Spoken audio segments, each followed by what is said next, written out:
Yo, yo, yo! It is the weekend, Sunday morning, and we just had breakfast, and we decided to make a video about why we are really interested in learning more and probably supporting the Andrew Yang candidacy for president.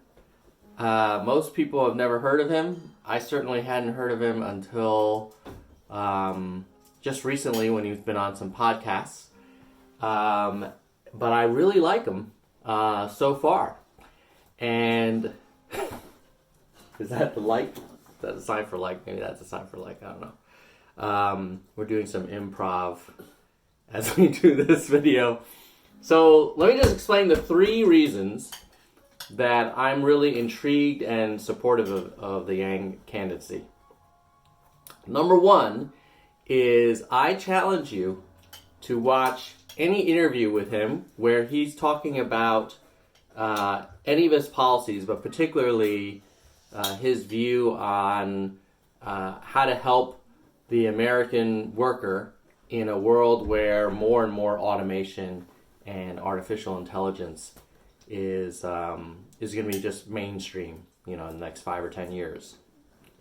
A lot of candidates kind of come up with policies that feel kind of old and tired and just aren't really appropriate for this new world. So, as an example, saying, oh, well, we should make it cheaper to go to college, or, oh, we should lower income taxes.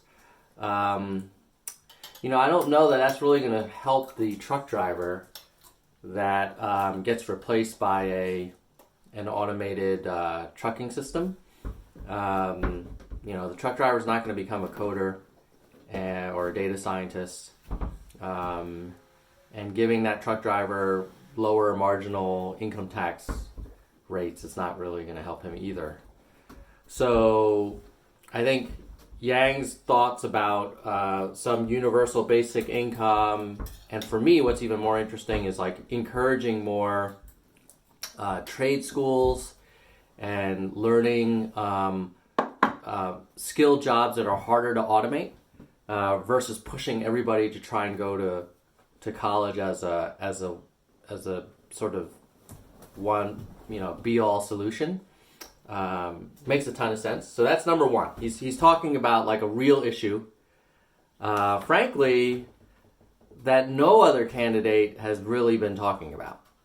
What are we going to do about the next generation of American workers? How are we going to make sure that they have opportunities the way that we did? My little boy here is, what are you now, 11? He's 11. He's going to grow up in a world where a lot of jobs aren't going to be available because they're going to be done by lower cost technology. What's his future like? Not every kid is going to become, a data scientist or a physicist or working for Tesla. What's his story? It used to be that there was a whole range of jobs. So anyway, that's number one. Number two is I really like when I hear Yang talk about problems. I feel like I'm just in at work in a business meeting, and it's very data driven, it's logical, it's well laid out, it's not personal. It's very much like, hey, let's solve a problem. Ironically, like people talked about President Trump as the first businessman in office. And I think for a lot of us, his style isn't consistent with what we're used to seeing for like global Fortune 500 corporate leadership.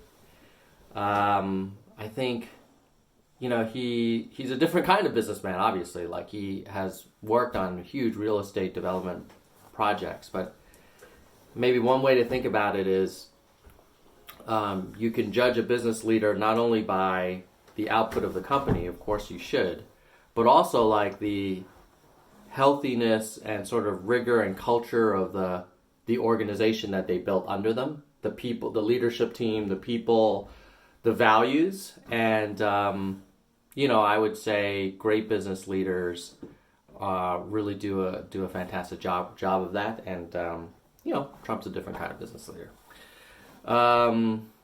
So number 2 is that Yang, to me, is just like a normal, rational, data-driven, like, let's solve this problem kind of leader. And not to harp on Trump, it's also true, I think, on the progressive side. You got a lot of people who just seem like they were planning their whole life to be president and have been in government the whole time and are really good at talking about kind of tried and true party policies, and I like the fact that Yang is a little bit of an outsider. Okay, so last thing, number 3. Number 3, I like that he also isn't super partisan. I mean, he's obviously running in the Democratic primary, but he's willing to talk about things that maybe Democrats wouldn't normally talk about. So as an example, one of the arguments... Dude, I'm in the middle of shooting a video. Can you move that away, bro?